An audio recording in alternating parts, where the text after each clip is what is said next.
A kú dédé àsìkò yìí ẹ̀yin èèyàn mi.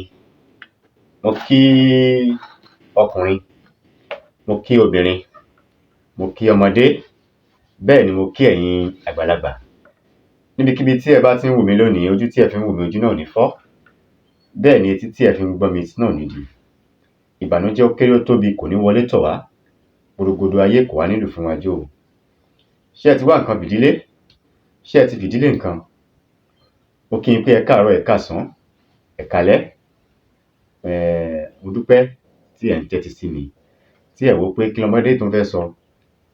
Kò sí nǹkan tí mo fẹ́ sọ tẹ́ ẹ̀ tí ì gbọ́ rí o. Àmọ́ fẹ́ tẹ́ ẹ ní sí mi tẹ́ ẹ wá fi ń wò mí gbogbo ìgbà. Ọlọ́run ní pa náà fẹ́ náà o. Gbòrògbòdò ayé wà nílùú fún wa jó. A ní sìnkú aya, a ní sìnkú ọmọ. Àwa náà pàápàá. A ní dẹni àkọlẹ̀ bò. Gbogbo aboyún ilé pátápátá tí wọ́n ti ń fowó fún nǹkan kúnlẹ̀. A máa fi kejì dìde. Gbogbo àwọn tí wọn ò tí ì bí wọn lọ́mọ gbẹ́jọ́. Ní fọwọ́ yín nu ògiri gbígbẹ.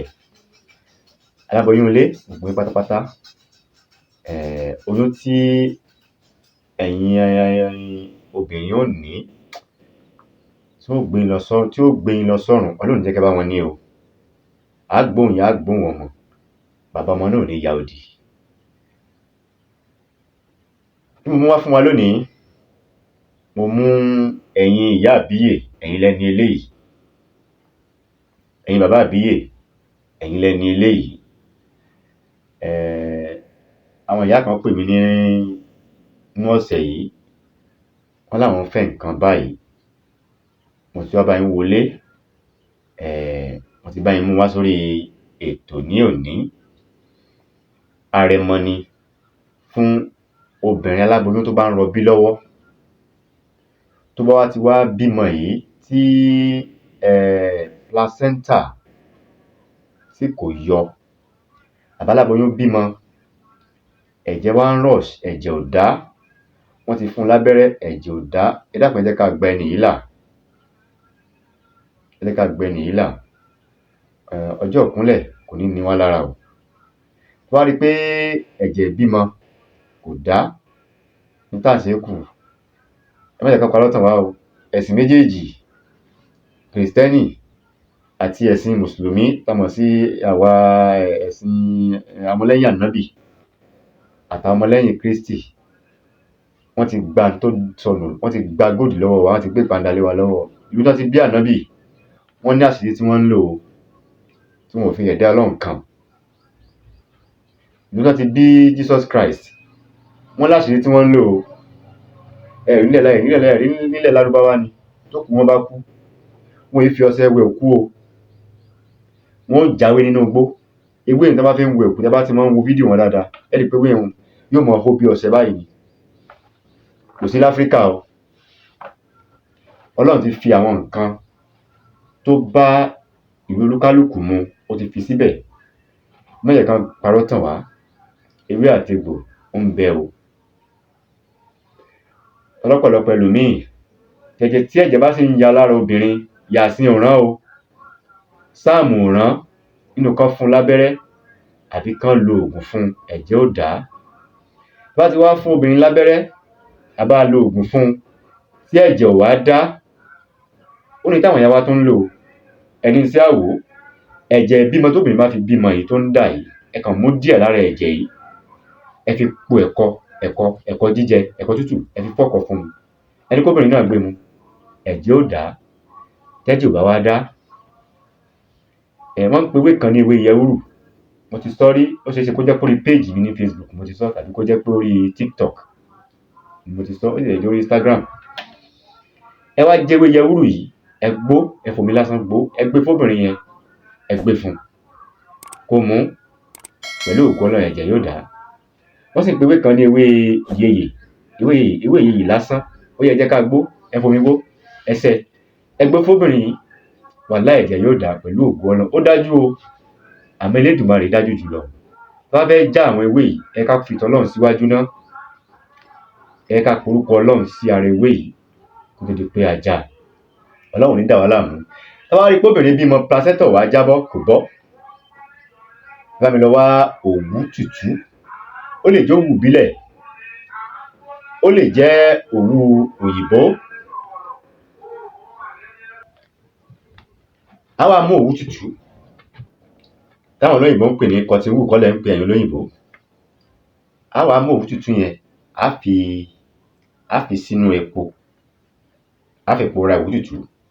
Bí àpẹẹrẹ placenta ní mo mú lọ́wọ́ yìí, obìnrin tó bímọ yẹn á ní kó kúnlẹ̀, kò tí ì yé yín báwo ni fẹ́ ṣe àpẹẹrẹ ẹgbẹ́ tó wà lọ́wọ́ mi obìnrin ní abẹ́ obìnrin ní ẹgbẹ́ bí abẹ́ òun ní ìfun placenta wà, á ní kóbìnrin yẹn gbèdì sókè, á wá gbẹnu síbẹ̀, á gbẹnu síbẹ̀, á ti mú placenta yẹn á mú lọ́wọ́ báyìí, á ti fi ra epo, á máa pe gbólóhùn báyìí pé ẹ dákun má gbàgbé láti bá mi subscribe, bá mi share program yìí, bá mi like. Babaláwo Lágbájá ni pásítọ̀ ni wá ní èyíkéyìí tábà wò jẹ́, ẹ dákun á jẹ́ fún wa bí idán, á jẹ́ fún wa bàbá ṣe ń ja yóò mọ jẹ́ fún wa bó ti jẹ́ fún Ajíbíkí tó kọjáwé, egbò á mọ jẹ́ fún wa bó ti jẹ́ fún Ọ̀sán Ibíkí tó kọ̀wé wò, Ajíbáyé lọ́kọ̀ọ́lẹ́ ló máa lọ tún fi lówé àtiwé àtẹ̀gbò kó máa jẹ́ fún mi àti inú òní. Só ti yá ẹ mú bárò àtiwé yín ẹ máa kọ sílẹ̀ o, ẹ máa kọ. Tẹ bá pè mí pé nǹkan báyìí tí mo sọ ẹ máa kọ lẹ̀, bó ṣe ṣe kí n má dá yín lò. Mo fi máa sọ pé tí mo bá wà lórí ètò báyìí ẹ máa kọ àwọn nǹkan yìí sílẹ̀. Placenta mo mú lọ́wọ́ yìí, só ti yá ìdí obìnrin ní ẹni kó gbèdì sókè, só ti yé báyẹn. Placenta ní ẹ wá gbẹnu síbẹ̀, ẹ wá ní lẹ́mẹ̀ta.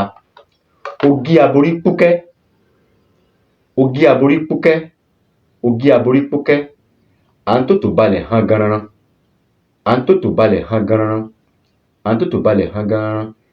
Nígbà tí abẹ́rẹ́ yọ tán kí lókùn ń wò ó, nígbà tí abẹ́rẹ́ yọ tán kí lókùn ń wò, nígbà tí abẹ́rẹ́ yọ tán kí ni okùn ń wò. Èrìwò ìsà alájẹ́ ìpàjẹ́ èkó mọ̀ jẹ́, èrìwò ìsà alájẹ́ ìpàjẹ́ èkó mọ̀ jẹ́, èrìwò ìsà. A máa pè gbà tá a bá ń pe ajá pẹ̀lú ògo Ọlọ́run, ẹra máa fà á yóò yọ wálẹ̀ pọ̀rọ̀ lẹ́ẹ̀kan. Tẹ́lẹ̀ kọ́dà tí ìbá yẹ ti gbé ẹnu kúrò placenta ó bọ́ síyàn lórí. Ẹ gbìyànjú ẹ̀ pẹ̀lú ògo Ọlọ́run. Ó iṣẹ́ tí oògùn ò pọ̀ bàbá olóògùn ni ò ní fi ilẹ̀. Mo dúpẹ́ lọ́wọ́ yín bàbá wa tẹ wà nínú ilé, ẹ̀yin tẹ́ ń jáwé, ẹ̀yin babaláwo, ẹ̀yin oníṣègùn, mo dúpẹ́ lọ́wọ́ yín o. Ẹ̀yin tẹ́ ẹ̀ jẹ́ kí àwọn nǹkan yìí sọnù torí pé ẹ̀sìn méjèèjì wọ́n ti gba góòdì lọ́wọ́ wa.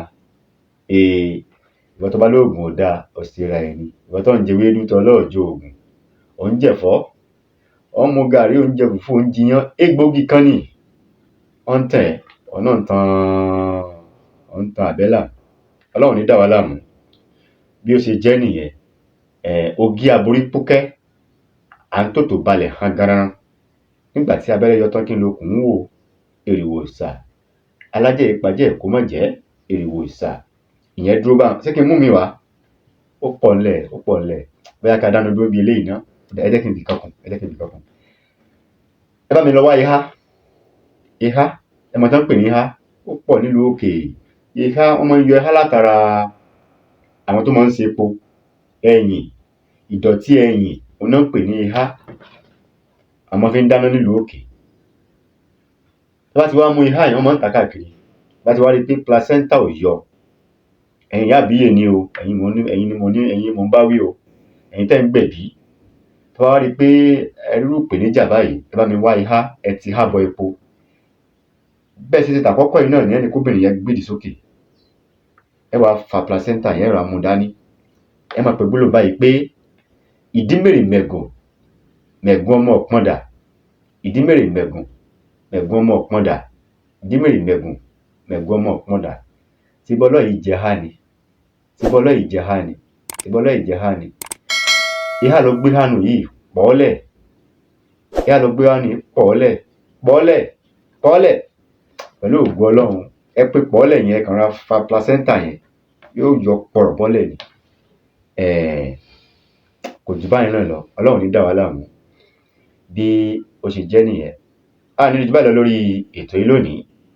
Tó bá dìgbà míì màá tún mílẹ̀ tó yàtọ̀ sí ilé ìwá. Orúkọ mi ò yí padà, orúkọ mi ọmọ yín, àbúrò yín, olólùfẹ́ yín.